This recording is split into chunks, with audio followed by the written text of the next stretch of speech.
Hello and welcome back to Calculus 3, section 11.2, vectors in 3D. We're going to extend the notion of vectors to 3D now. Before we do that, we have to talk about 3D coordinate system.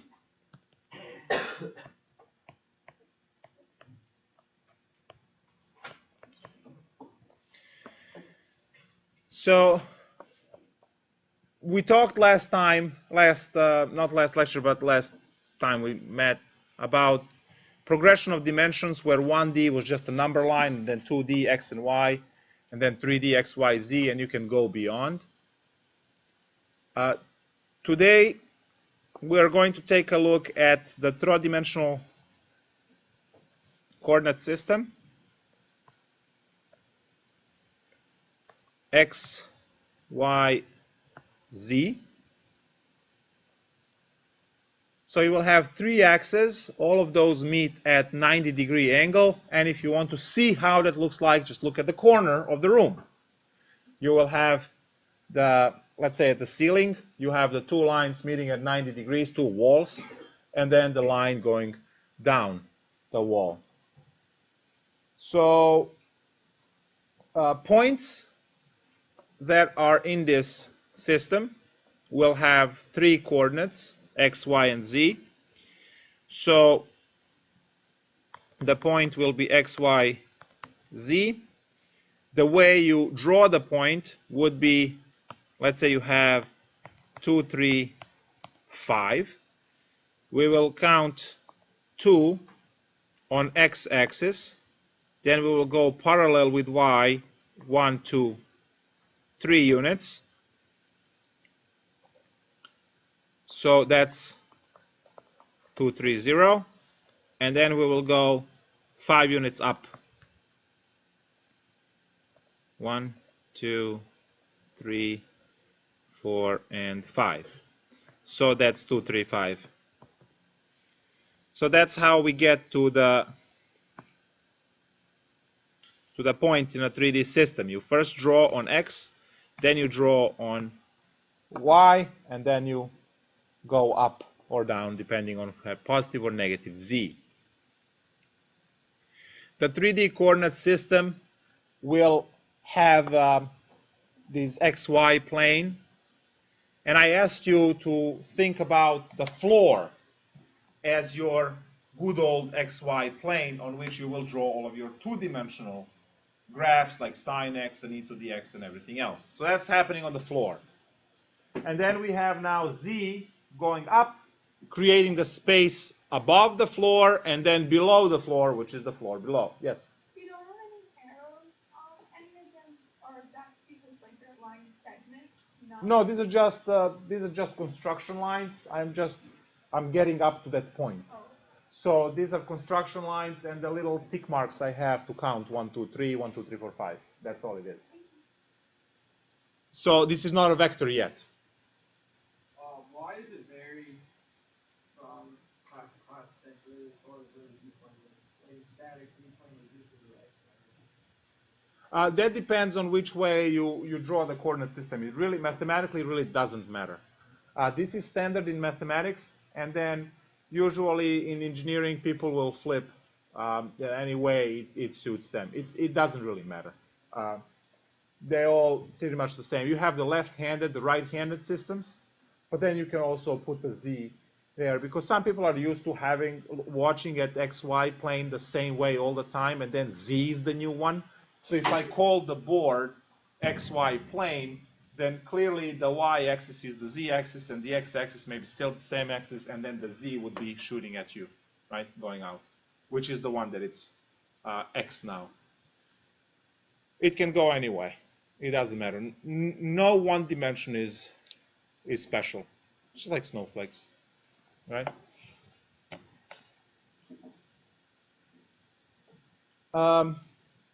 So where would the vector be? That's later. Vector would stretch like this later on, but we'll get there later. So now that we have this notion of planes, so xy plane, which is the floor in this case, and then you have zy and xz planes, which are the walls. these planes that extend infinitely through space would partition the space in 8 octets. You will have 4 below the xy plane and 4 above. So what you see here technically is only 1 octet. This over here is only 1 octet because you have positive x, positive y, and positive z. And it's technically, if you think of it in the corner of the room, if that's your z and you have your x and you have your y, well, actually on the floor, this would just be that 1. But then behind this wall would be 1, behind that wall would be 1, and 1 across through the corner, so that's 4, and then think of the same 4 below xy plane. So that's why there are 8. So think of the 8 rooms like this. Now each room would infinitely stretch. So now we don't have quadrants anymore. Now we have octets because there are 8 of them when you draw these. So this coordinate system, actually here is I'm going to show the picture in the book. I just moved that and it popped up. So you can clearly see x, y, and z. So that's that octet. There's 1 underneath, behind, and then 4 on the bottom as well. So 8 of those. You can also read up upon your question with the right-handed coordinate system and how it goes. You can do that. Yes, ma'am. No questions? Okay, good. The point, the origin is now 000, right? 0, 0, 0. And I think that's it. So now we are going to talk about simplest equations that we can get in these systems. So for 2D, yes? Sorry, one more thing on the octets. Like the quadrants, like there's like 1, 2, 3, 4. Is there like any way to distinguish the octets? No, because you have the positives. You have the octet of all positives, which is the one that we mainly use, but you can go into any one of those. There's no numbering scheme for them. We do have 1, 2, 3, and 4, but trig doesn't work the same way, so you don't need it. So when you're looking at the 2D system, when someone tells you x equals 5, you know it's a vertical line through 5. If someone says y equals -3, you know it's the horizontal line through -3. What are the simplest possible equations in 3D plane? Well, those would actually be planes.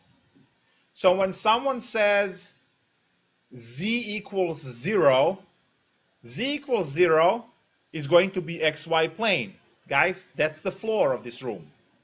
If I say z equals 10, that's 10 feet up. It's the ceiling. So x equals a number, y equals a number, z equals a number are all planes that are parallel to the basic xy plane, xz plane, and yz planes. So x equals number, y equals number, and z equals number are all planes parallel to one of the 3 basic planes. So z equals 3 is a plane parallel to the xy plane. Y equals 8 is a plane parallel to the xz plane. And let's say x equals -2 is a plane parallel to the yz plane.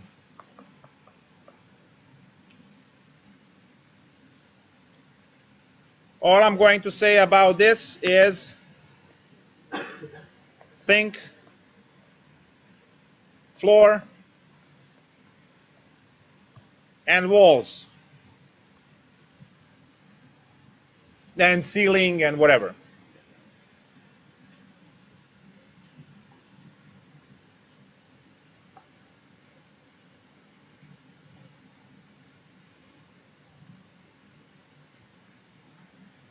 You actually, guys, have a visual with you at all times if you are smart enough, let's say, to put it together. So just look at the corner of the classroom. You have the corners in edge, right? So closer to you.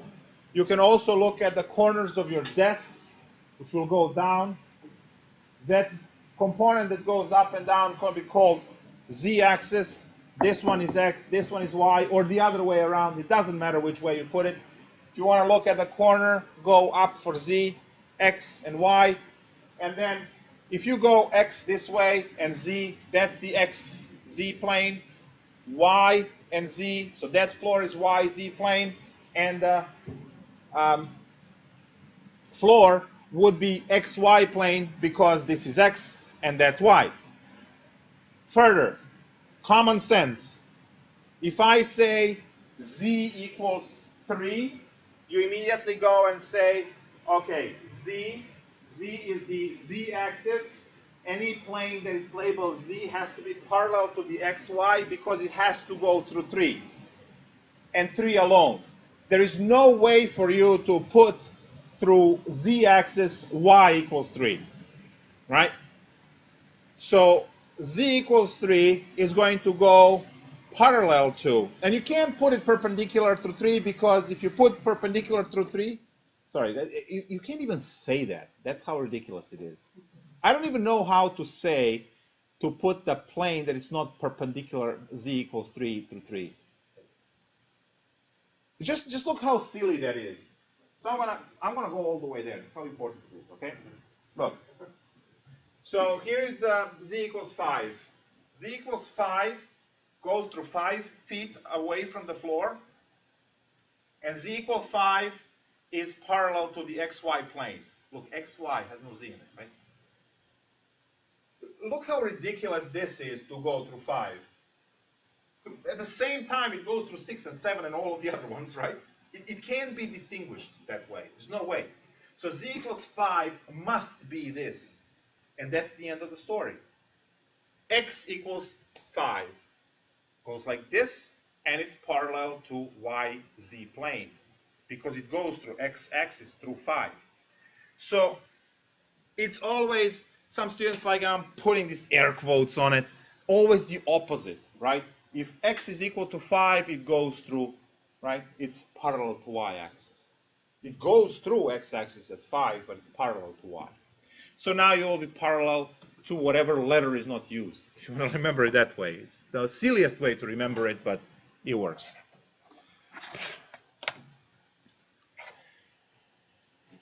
All right. And you just think of it, instead of like being points as the units of the line, you can just think of the units of the line being actual planes. And as long as you see, every time it goes up by 1, the plane moves along. What do you mean? Wait, could you repeat the last thing you said? Well, when it goes up by 1, the plane moves along. So instead of thinking about a line being made out of points, you think of a line being made out of planes. Oh, yes. Okay, great. The Z line will be a series of stacked planes.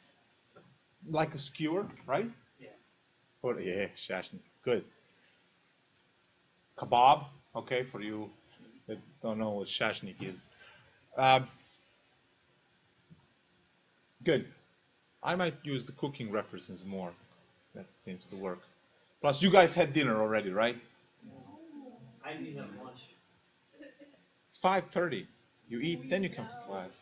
I eat lunch, then at 5:30. Oh, you eat lunch at 5:30. That's when you get up at 10:30. I see. Okay. No, we'll fix that. Give me 3 classes.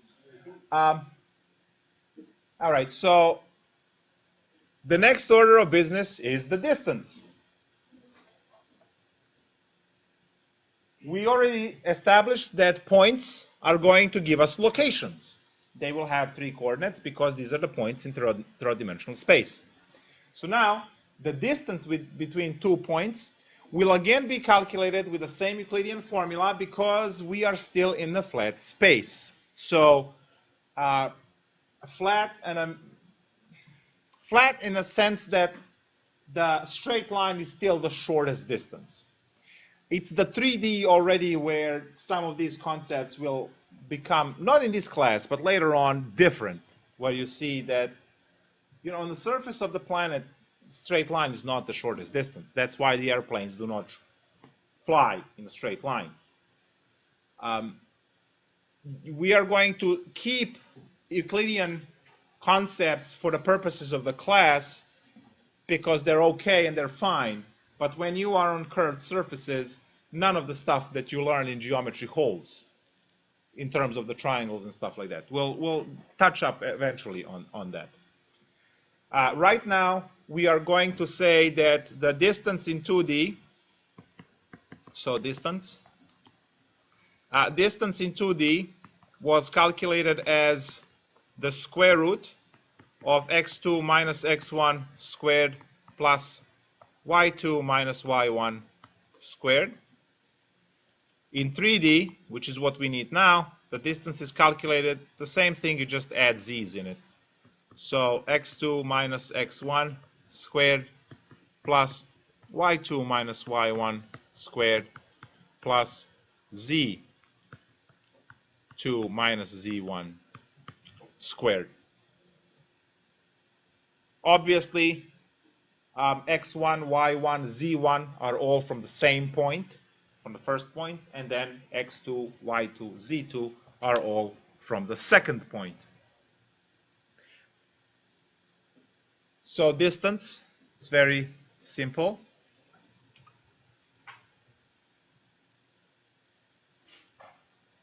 The next cheap one, again, the same kind of upgrade, is the sphere, the ball. So we have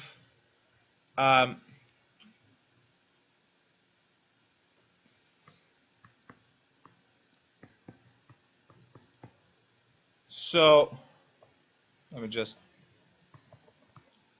draw the representation of it.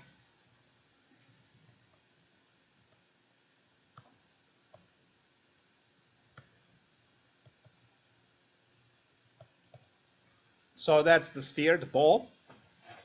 And it's going to have the same formula, just added z in, like your circle. So it's going to be, use ABC. So x minus a squared plus y minus b squared plus z minus c squared equals to r squared. You guys are used to x minus h plus y minus k, right? But this is the same. Okay, I'm going to box these Calculus 3 formulas that we are going to use.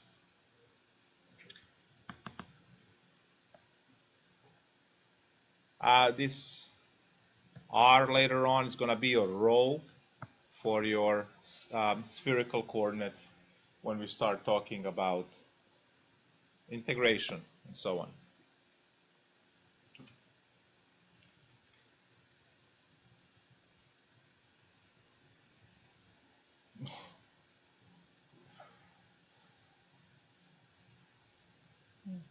We gotta do it, we gotta do it.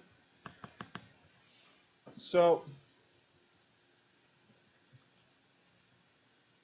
let me go to homework and see if I can find one of those problems that, yes, there we go. Problem 32. x squared plus y squared plus z squared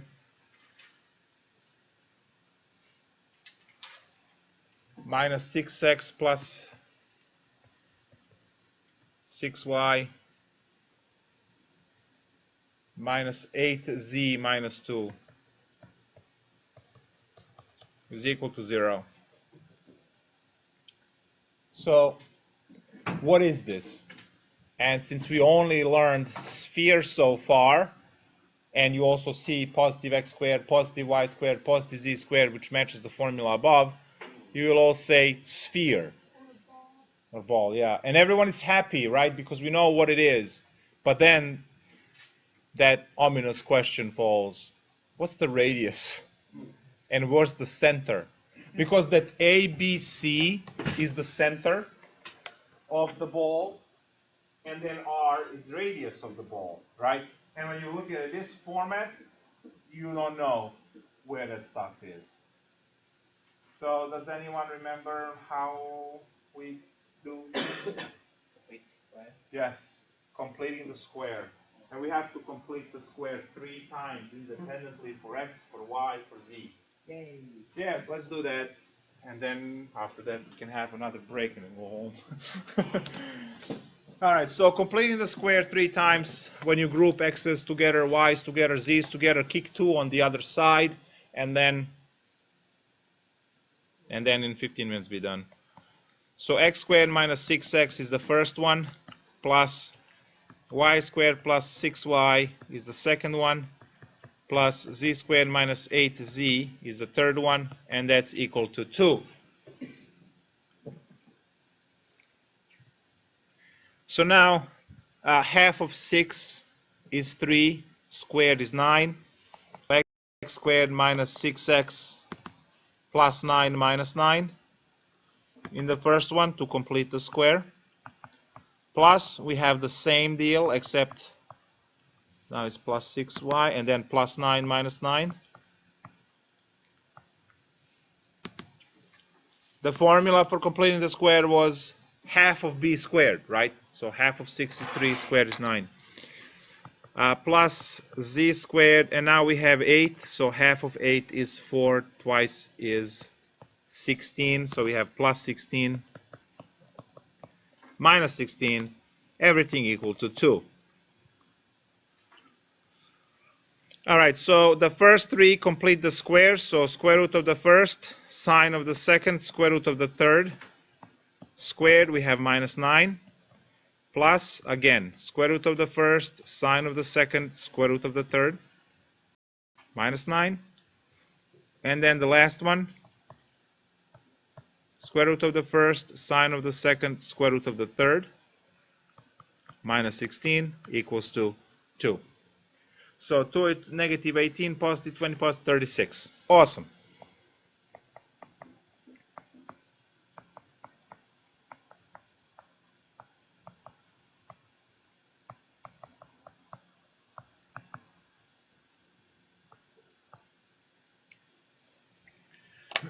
Right? 9 and 9 is 18. Negative 18, move to the other side, becomes 20. And then add another 16 to it, 36. Square root of 36 is 6, or 6 squared. There we go. So what is the center? It's 3, negative 3, positive 4. You have to pick opposite signs, right? Because the formula has negatives. And the radius is 6. So what's the center again? 3, negative 3, positive 4. And the radius is 6. So completing the square should be about 60,000 videos on YouTube. To remember that, refresh. You won't have time to see all 60,000. You can watch 6.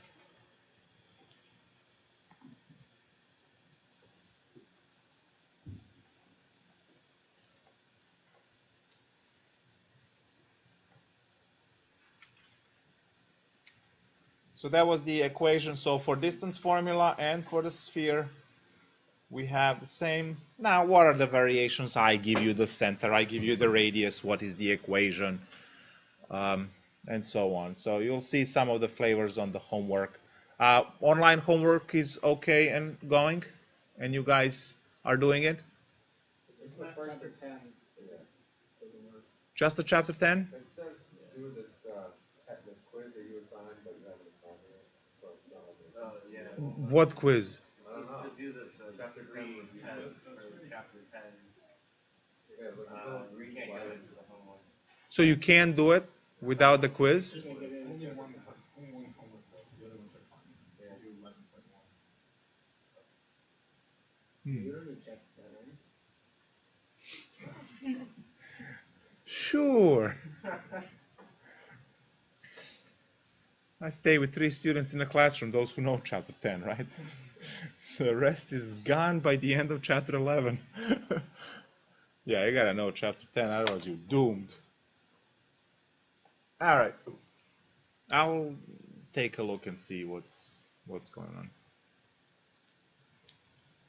What was the formula for the get that -9?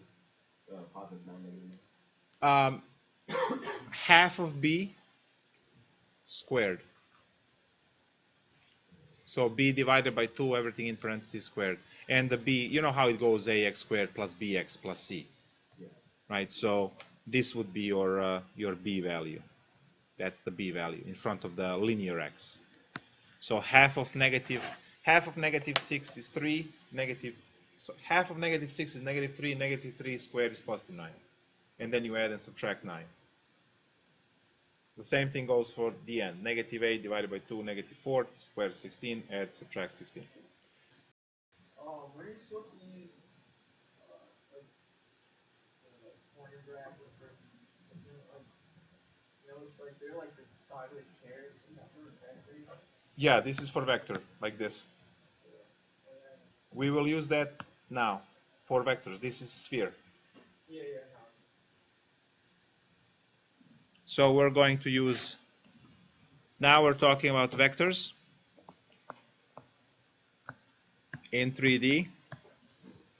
So now our vector u will have 3 components, u1, u2, u3. It still has magnitude and direction, except now direction is very tricky. Because how do you describe the direction in a 3D space, right? So we'll talk about that, but first, direction is cheap, right? Direction is just going to be the Euclidean distance formula. Magnitude? So magnitude, yes. What did I say? Distance? Direction. Direction. Yeah, I should stop talking and start writing. So magnitude is good old u1 squared plus u2 squared plus u3 squared. So that's the magnitude. And now direction is whatever magic you can do with trig, right?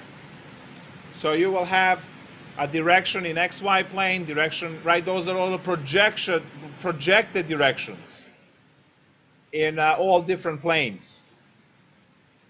So the first two, xy plane, right? You have the u1 and u2. We generally don't deal with these, with the directions, because we have other things that we do in Calc 3. We'll learn about directional derivatives and other things that we need, actually. So we don't generally deal with the direction. You won't find it in the textbook either. But it can be done, and we just don't have it. And as I said, you use trig, decomposing vectors over each of the 3 planes. You look at the directions of each one of those planes and use trig to describe it. But it's not going to be just one number. There are things called directional cosines and things that can describe Obviously, you will use that when you see the application for it. Mainly, I don't think even in statics you use them, or dynamics. But they will eventually be in some type of engineering places where you will use them. We are only interested in magnitude, very interested in magnitude, because of unit vectors. And we'll talk about unit vectors. So unit vectors are vectors with length 1. And if I want to make a unit vector out of any vector, I divide that by the magnitude. That's why it preserves the direction. So no one cares about the direction in that case, because it stays the same.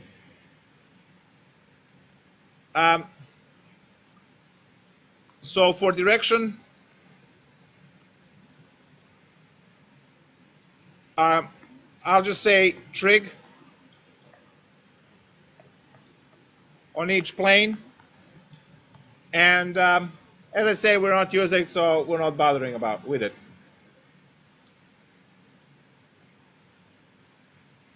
Now operations. Again, scalar multiplication.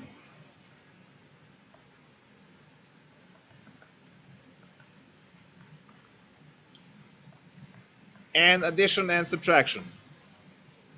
Both of which work exactly the same like in your 2D case. So operations, I'll write here, same as 2D. So scalar multiplication is just going to adjust the magnitude of the vector.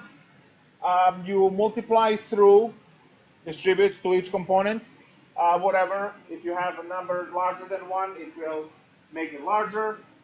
If you have a number between 0 and 1, it will make it shorter. So 1/2 gives you half of magnitude.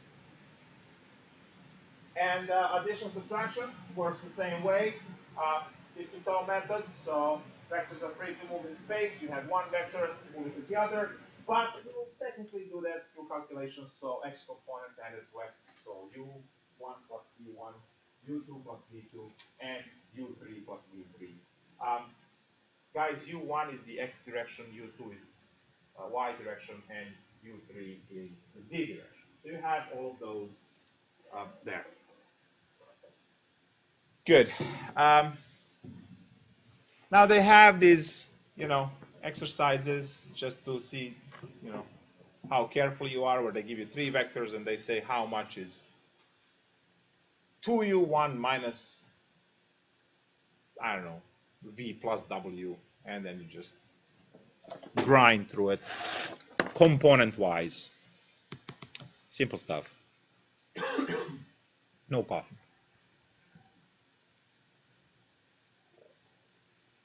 So magnitude of the vector, we already established that. All right, now this big important part. Guys, this is going to be everywhere. Almost every formula we learn from now on in chapter 11 will have unit vector lurking somewhere. All right? Sense the tone. I know, unit vectors. So unit vectors have magnitude of 1.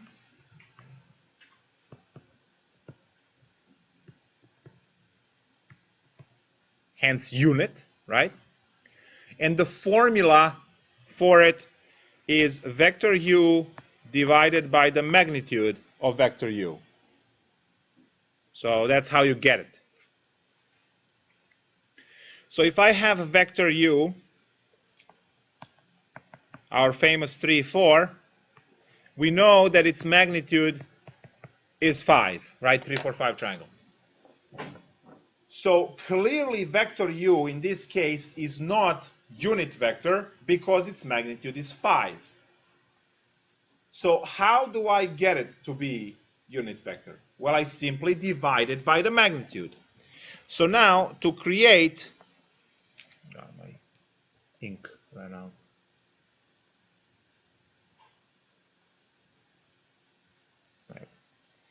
So to create the unit vector, which is the hat, you put this little caret over it, that's the notation for unit vector. you are going to take the vector 3, 4, and you are going to divide it by the magnitude, which is 5, to get your 3/5 and 4/5.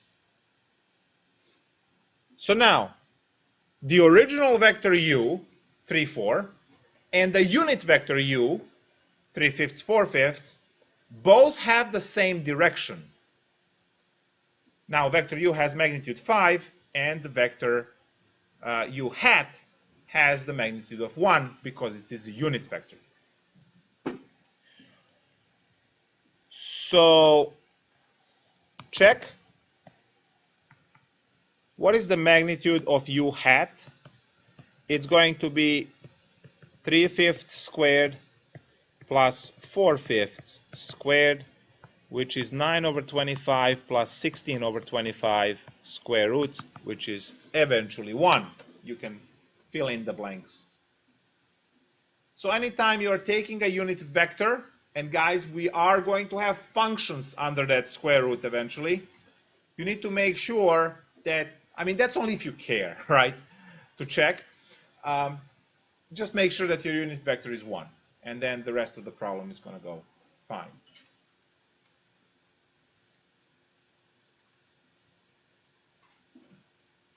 And that's it about the vectors in 3D.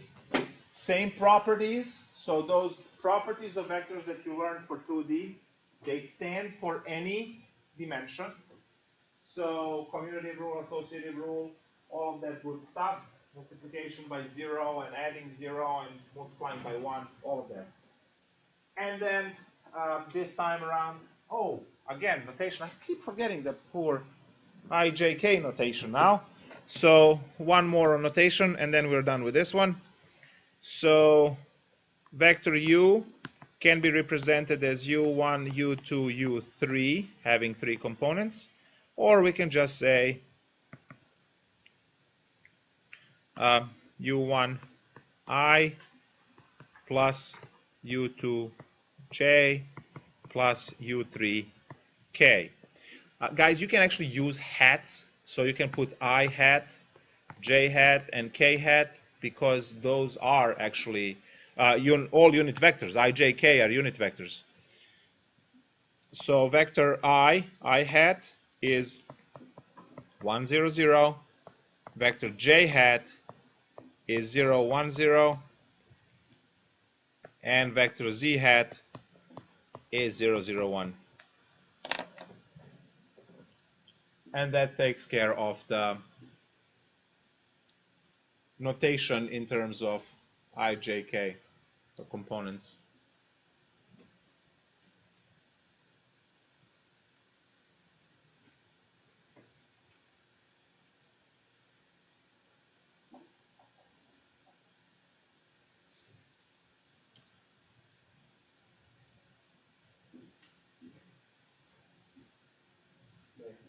Yes. Yeah, it's k. Look, k. K hat, right there. Thank you. All right. All right, so guys, let's see. Here is the problem from the textbook for you to enjoy. They give you, this is problem 40. They give you vector u as -2, -3, 0. And they give you vector v as 1, 2, 1.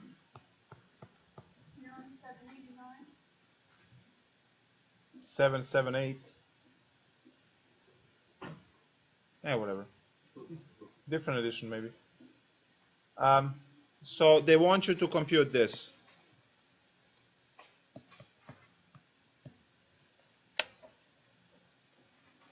I purposely said this because I want you also to figure out what is all of the stuff that is there. So just do it. As Nike would say, just do it.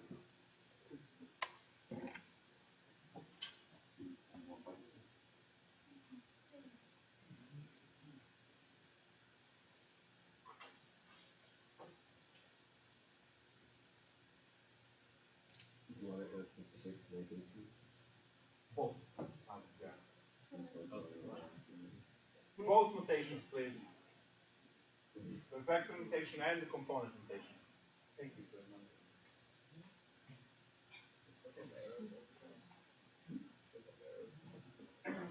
Yeah, yeah.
It could be. I haven't done my job.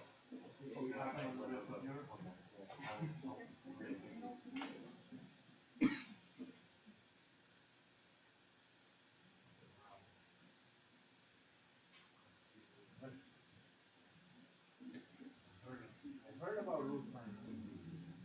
Let's see.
Root 19.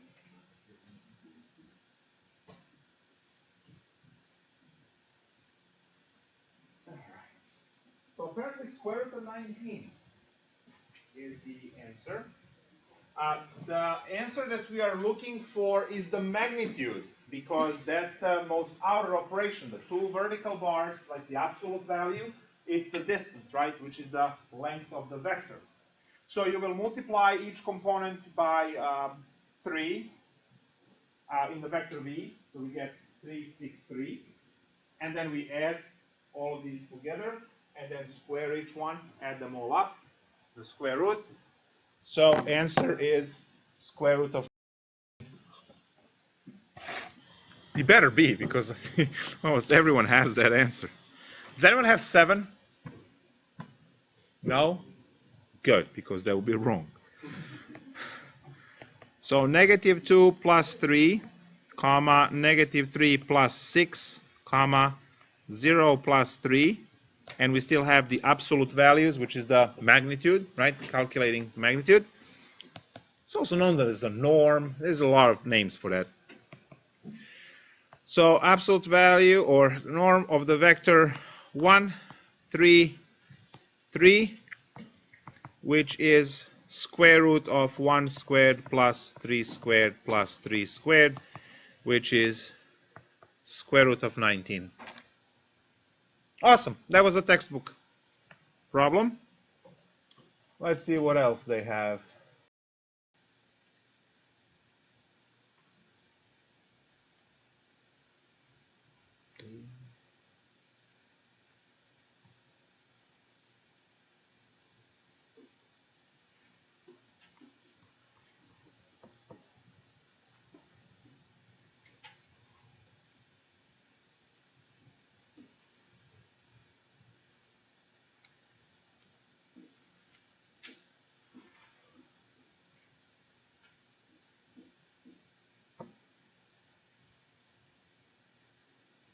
All right. So find unit vector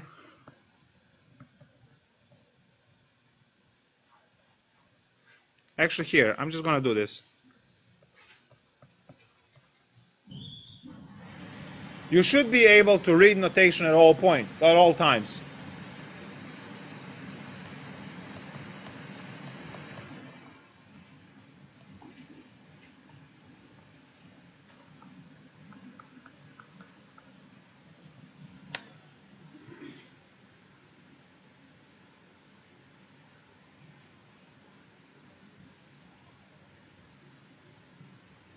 So you know how to find the vector when you have 2 points. You have to be careful with the order because it's PQ or QP. You also know what the hat means as a notation. So now you put all of this stuff together, you figure out the vector first, and then you figure out whatever the hat means.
Oh, there was green and orange.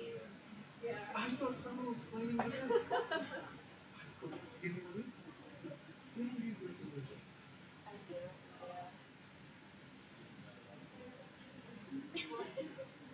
yeah. I do.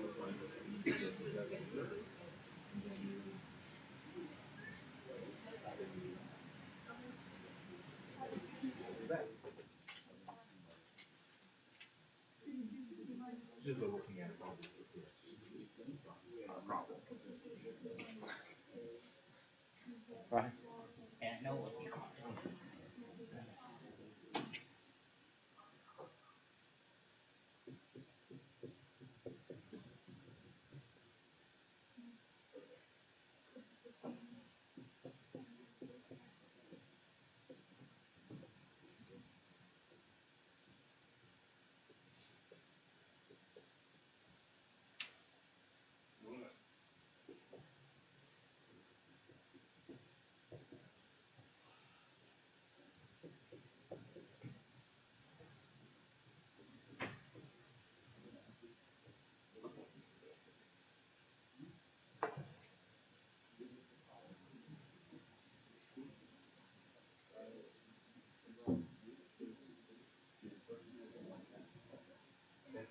That's why I put it that way.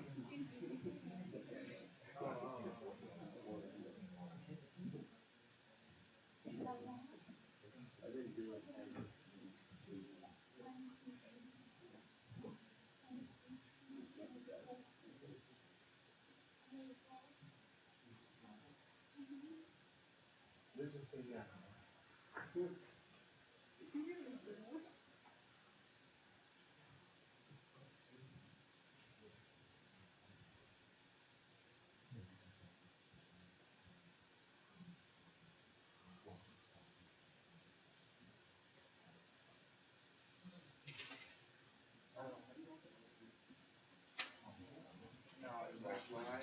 Oh, actually, no, we can't.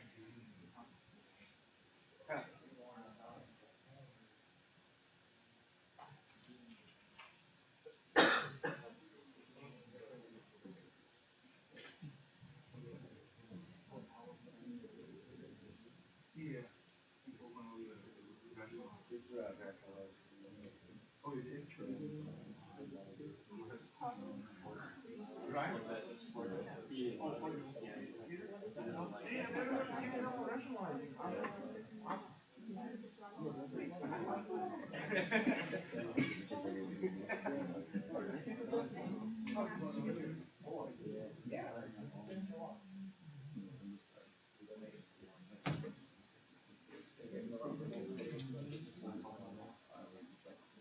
Oh my god. I'll have to do this again.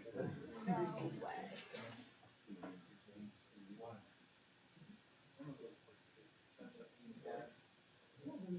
You should be so happy that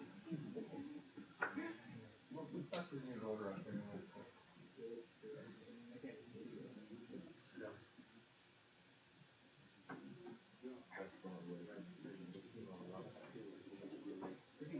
Okay, let's take a look at this problem together. What time the class ends? Like 9, 10? 8:20. What time? 8:20. 8:20? and But it's 7:20 on Wednesday. 7:45. All right. So, and this class is technically over in Europe, so we could leave at any point. I'm okay with that. Yeah. In France, it's almost midnight. So, actually, no. +6, 2 a.m. It's already next day. That's how advanced they are in France. It all went live on stream, whatever. Sorry, French people.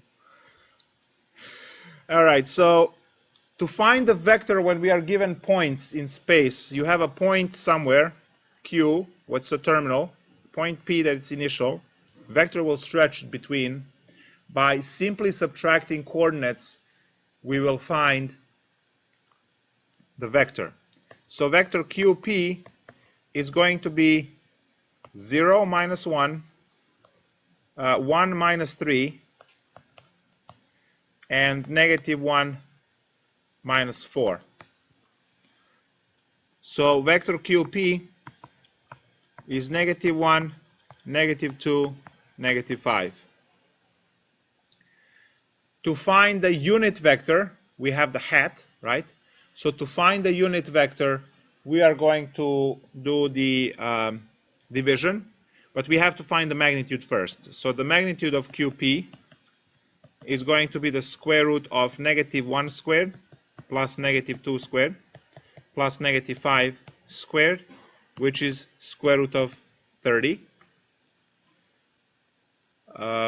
We can't simplify square root of 30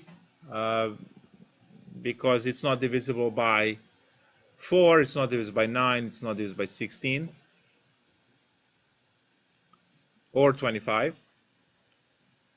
So now to find the unit vector QP hat, we're going to take the vector negative 1, negative 2, negative 5 and divide that by square root of 30, which will give us negative 1 over root 30, comma, negative 2 over root 30, and negative 5 over root 30. And then we rationalize each one of these. We will never give up. Which is negative root 30 over 30, comma, negative root 30 over 15, and negative root 30 over 6.